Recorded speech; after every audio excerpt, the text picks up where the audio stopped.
एक समय की बात है। एक जतनपुर नाम के गांव में बागेश्वर नाम का गरीब किसान रहता था।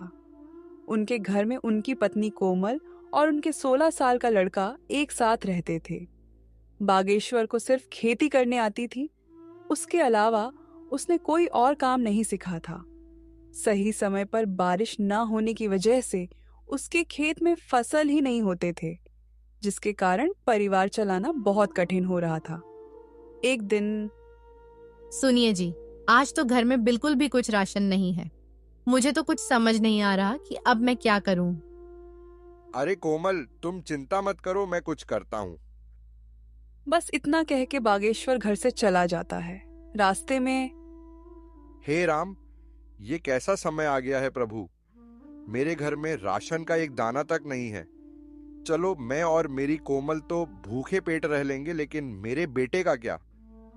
मैंने तो केवल खेत में मेहनत करना सीखा है, लेकिन उसमें भी बारिश सही समय पे ना होने की वजह से खेत में फसल नहीं हुई।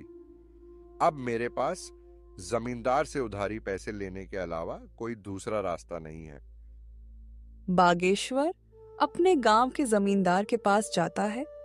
जमींदार हीरालाल बहुत शातिर और चालाक किस्म का इंसान है, जो हमेशा हर किसी को बेईमानी से लूटने के बारे में सोचता रहता है।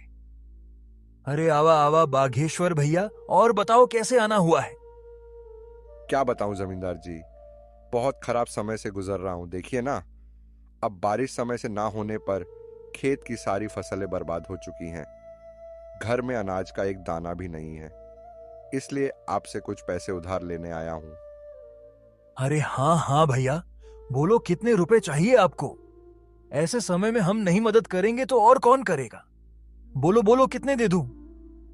आपका बहुत बहुत धन्यवाद जमींदार जी, लेकिन मैं ज्यादा पैसा उधार नहीं लेना चाहता, इसलिए आप ऐसा करें कि 1,500 रुपये दे दीजिए। अरे भैया, ये कैसन बात कर रहे हो। भला 10 से 12 हजार रुपए तो लो। क्या पता आगे चल के कब बरसात होगी और कब समय बदले।